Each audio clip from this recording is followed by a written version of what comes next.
What is विकार? सब शब्दों का अपना महत्व है। क्लेश 5 हैं।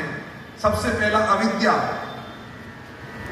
दूसरा अश्लेष, चौथा राग और 5वां द्वेष। अविद्या किसे कहते हैं? विद्या का अभाव। अविद्या माने विद्या का अभाव।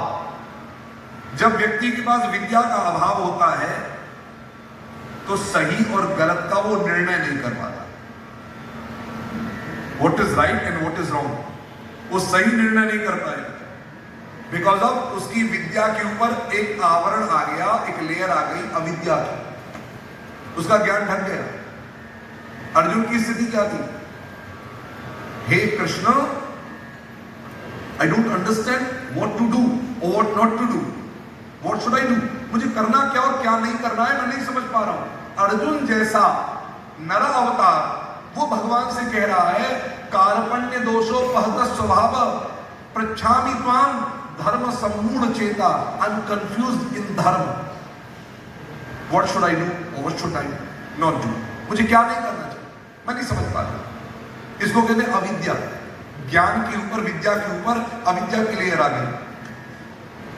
क्योंकि विद्या का काम है सा विद्या या विमुक्त, जो विद्या आपको मुक्त कर दे, रिलैक्स कर दे।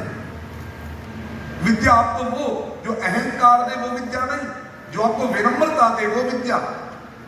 विद्या क्या देती है? विनम्रता देती है। विद्या ददाति विनयम, विद्या विनम्रता देती है। और विनम्रता आपके अंदर नहीं है मतलब विद्या का अभाव है। अगर आप रिलैक्स मोड में नहीं है मतलब आपकी विद्या के ऊपर अविद्या की लेयर आ गई। तो पहला है अविद्या, दूसरा है अस्मिता। अस्मिता माने विनम्रता का अभाव होना। अस्मिता माने विनम्रता का अभाव होना, जीवन में झुकना जरूर चाहिए।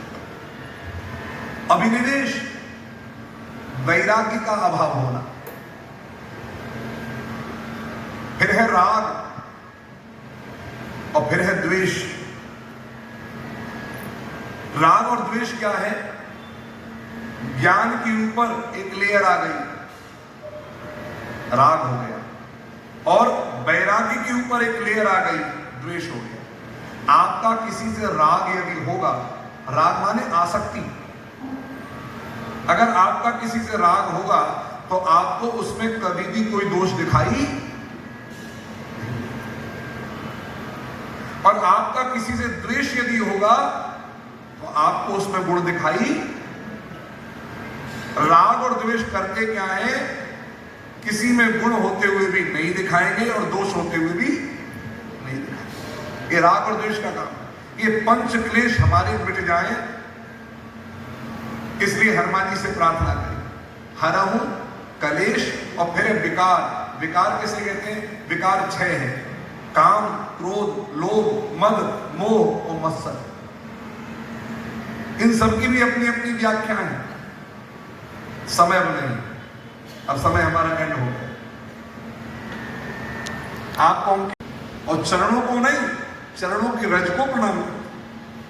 देखो देखो, कोई चरणों का भक्त होता है, कोई चरणों की रज का भक्त होता है, कोई चरणों की रेखा का भक्त होता है। श्री गोस्वामी तुलसीदास जी भगवान के चरणों की रज के भक्त हैं। भरतलाल भगवान के चरणों की रज के भक्त हैं। हाँ जी, जब चित्रकूट में भरतलाल पहुंचे तो क्या देखा? चरण।